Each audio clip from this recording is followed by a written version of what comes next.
CTS 청취자 여러분 반갑습니다.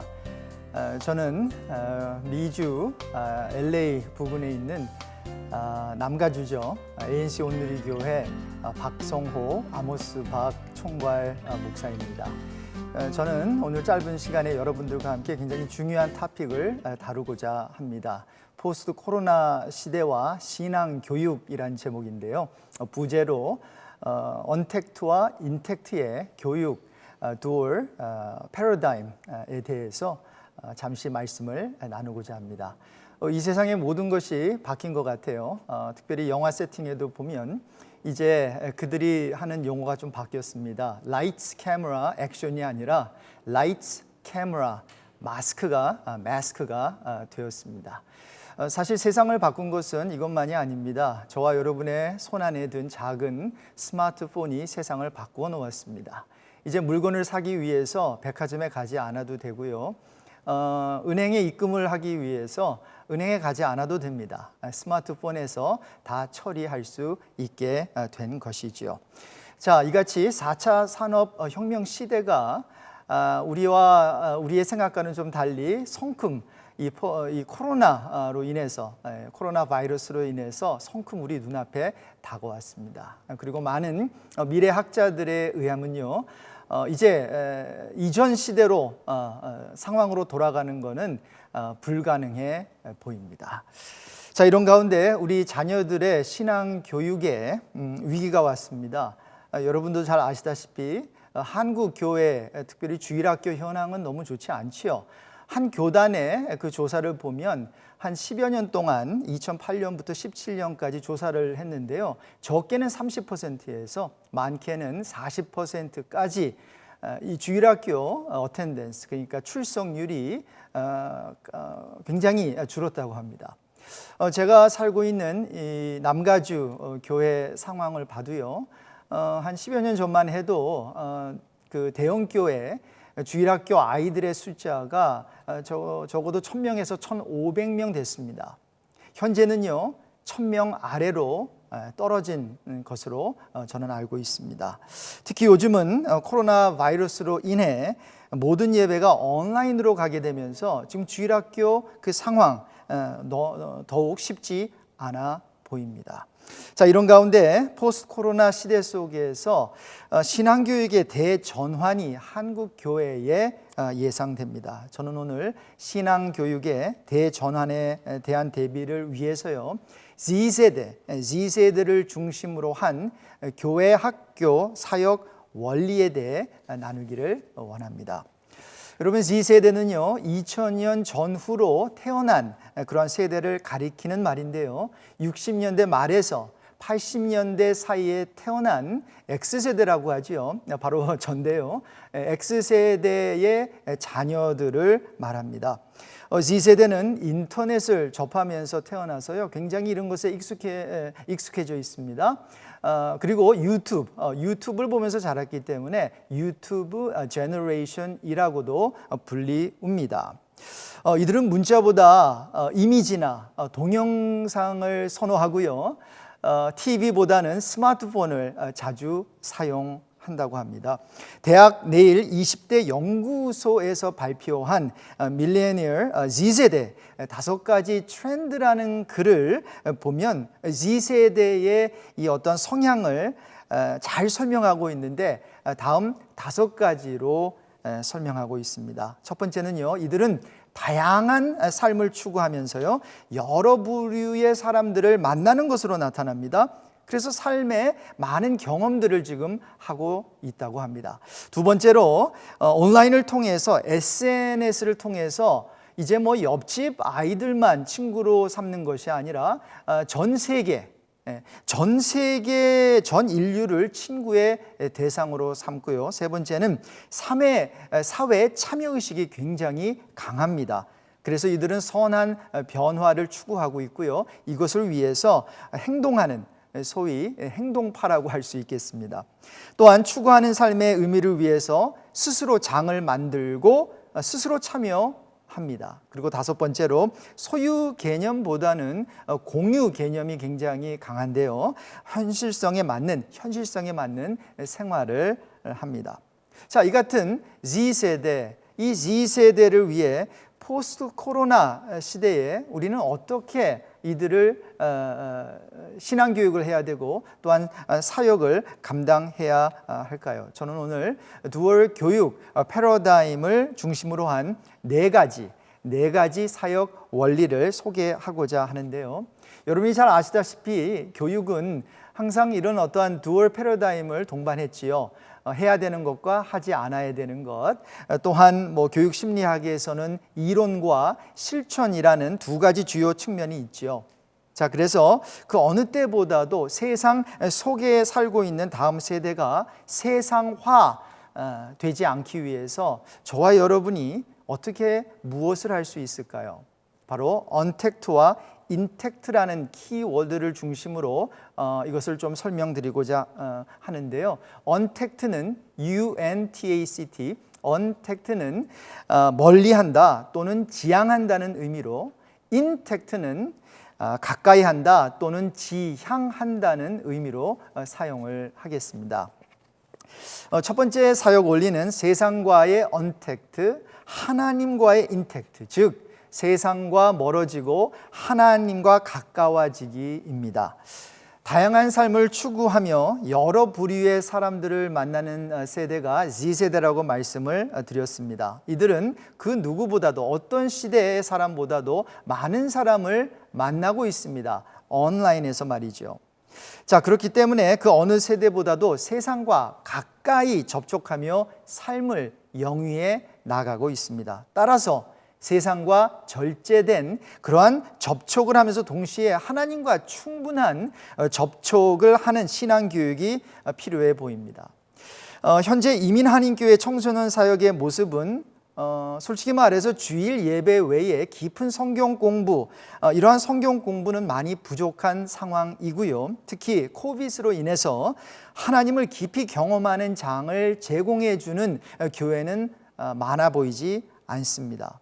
자, 이럴 때일수록 세상의 풍조가 아닌 하나님의 사랑에 관심을 두게 하기 위해서 건전한 신앙 공동체를 만들어줘야 될 그런 필요성을 느끼게 됩니다. 이것을 하기 위해서요, 새로운 시대 속에 사는 Z세대가 관심을 가질 수 있는 탄탄한 성경적인 콘텐츠를 만들어야 되겠고요. 하나님을 인격적으로 이렇게 경험할 수 있는 환경적인 그러한 컨텍스트를 조성해 줄 필요성이 절실합니다. 두 번째 사역 원리는요, 개교회 중심으로부터의 언택트, 협력교회로의 인택트, 덜 경쟁적이고 더 협력적이기입니다. 제가 이미 말씀을 드렸는데요, Z세대는 소유의 개념보다는 공유의 개념이 강합니다.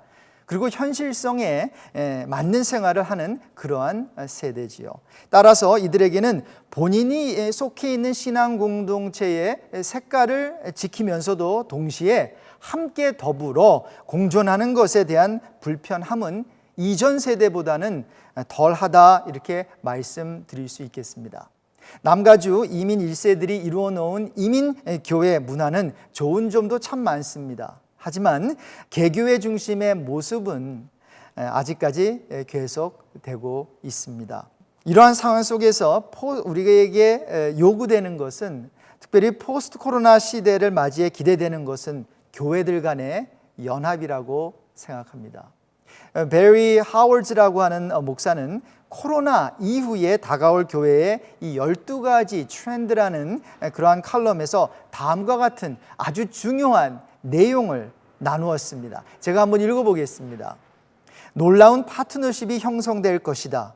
지역교회는 더 협력적이고 덜 경쟁적이게 될 것이다. 그러므로 많은 교회들은 그들이 혼자서 할 필요가 없다는 사실을 발견하게 될 것이다. 교회 간의 파트너십은 아이디어, 자원, 과제를 공유하는 네트워크로 진화할 수 있으며 경우에 따라서는, 잘 들어보세요, 직원이나 캠퍼스 공간도 공유할 수 있다, 이렇게 얘기했어요. 여러분, Z세대는 덜 경쟁적입니다. 그래서 더 협력적일 수 있습니다. 우리 1세대가 상상할 수 없는 어떠한 교회 플랫폼이 가능하다라고 저는 생각합니다. 저와 여러분이 이제 개교회 중심에서 함께 더불어 이러한 교회 문화를 만들어 나가고 이런 교계를 만들어 나간다면 충분히 이러한 일들은 가능하다고 봅니다. 세 번째 사역 원리입니다. 교회 내부 사역으로부터의 언택트, 세상 밖으로의 인택트. 즉 교회 인사이드만을 위한 영향력에서 교회 밖에서의 사회와 세상을 향한 선한 영향력 끼치기입니다. 교회들이 개교회 중심일 경우 성도들의 이 영향력이 교회 안에 사역을 위해 집중되어 있는 경우를 많이 보게 됩니다. 아이러니하게도 세계 선교를 위해서는 비싼 비행기 표를 사고 먼 나라에 가서 복음을 전하는데요. 교회 이제 선교지에 다녀와서 교회 부근 이웃의 지역 복음화를 위해서는 덜 관심을 갖게 되는 경우가 종종 생깁니다. Z 세대는 사회 참여 의식이 상대적으로 이전 세대보다는 강하다고 말씀을 드렸습니다. 이들은 어떤 선한 변화를 이끌어내기 위해서요, 스스로 이런 어떠한 환경을 만들어내고 행동을 주저하지 않는 그러한 세대입니다. 자, 이 같은 Z세대의 성향은요, 교회 내부적으로도 물론 우리가 사용할 수 있겠지만 교회 외부적인 사역을 위해 긍정적이게 사용될 수 있는 그런 부분이라고 생각됩니다. 특히 Z세대는요, SNS를 통해서 이미 다른 여러 그 플랫폼에 참여하고 있거든요. 다양한 삶을 추구하고 있고요. 전 인류를 대상으로 친구를 삼고 있어요. 자, 그러니 이들에게 복음을 심어주고 또 이들에게 어떤 크리스찬 플랫폼, 건전한 플랫폼을 만들어줘서 세상에 영향력을 끼치게 한다면 그것은 굉장한 우리 2세대를 위해서, 특별히 Z세대를 위한 어떤 투자가 될 것이라고 생각합니다. 마지막 네 번째 사역 원리입니다. 이것이 중요합니다. 오프라인으로부터의 언택트, 온라인으로의 인택트, 즉 교회 시설에서 디지털 플랫폼에 투자하기입니다.